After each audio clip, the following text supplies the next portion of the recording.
हत्याकांड मामले में योगी सरकार की बड़ी कार्रवाई। धूमनगंज और शाहगंज के एसीपी नरसिंह नारायण सिंह को हटाया गया। इससे पहले अतीक की सुरक्षा में तैनात 17 पुलिसकर्मी को पहले ही सस्पेंड कर दिया गया है।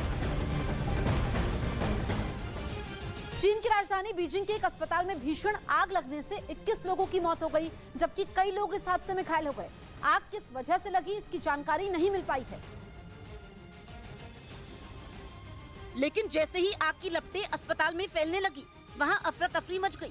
लोग अपनी जान बचाने के लिए इधर उधर भागने लगे। इस दौरान कुछ लोग अस्पताल की खिड़कियों से बाहर कूद गए। उन्होंने चादरों को रस्सी की तरह इस्तेमाल किया और जैसे ही मौका मिला ऊपर से छलांग लगा दी। अगर वो ऐसा नहीं करते तो आग में घिरने से उनकी जान जा सकती थी।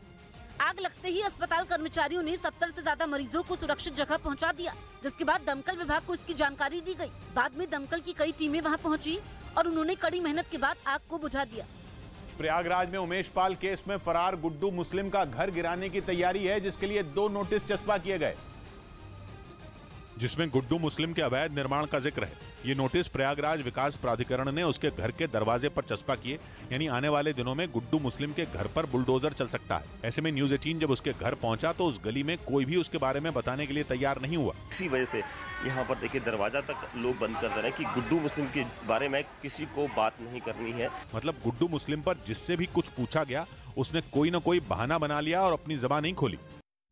महाराष्ट्र के थाने में एक इमारत में आग लगने से हड़कंप मच गया। देखते ही देखते आग ने पास में बने एक मॉल को भी अपनी चपेट में ले लिया, जिसके बाद वहां अफरा तफरी मच गई। मॉल में लगी आग इतनी भयंकर थी कि उसे ऊंची ऊंची लपटें उठती दिखाई दी। वहीं इमारत में बनी पार्किंग में खड़ी गाड़ियां भी आग में जलकर राख हो गई।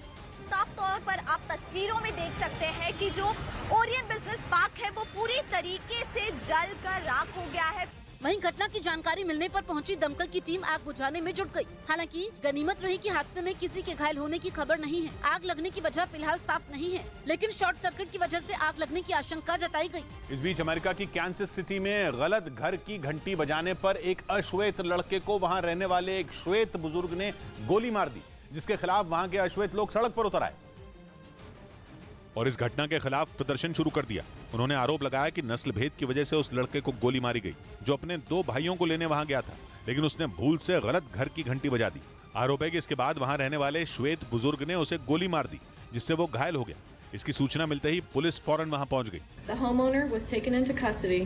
पुलिस के मुताबिक उन्होंने गोली चलाने वाले आरोपी को पूछताछ के बाद छोड़ दिया, जिससे वहां रहने वाले अश्वेत लोग भड़क गए और उन्होंने आरोपी के घर तक मार्च निकाला। अतीक अहमद शूटआउट को लेकर बीएसपी सांसद अफजाल अंसारी ने बड़ा दावा कर दिया है। उनके मुताबिक अतीक और अशरफ की हत्या करने के लिए 3 नहीं 5 शूटर पहुंचे थे, जबकि हत्याकांड की जो तस्वीरें सामने आई उसमें 3 शूटर ही गोली चलाते हुए दिखे, जिनकी पहचान सनी, अरुण और लवलेश के रूप में हुई, जिन्हें पुलिस ने शूटआउट के बाद गिरफ्तार भी कर लिया। लेकिन बीएसपी सांसद ने नया दावा कर सबको चौंका दिया है।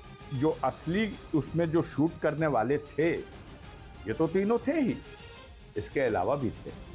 उनका दावा है कि बाकी 2 हमलावरों की तस्वीरें मीडिया में नहीं आई, लेकिन इसकी जांच होगी तो सारा भेद खुल जाएगा।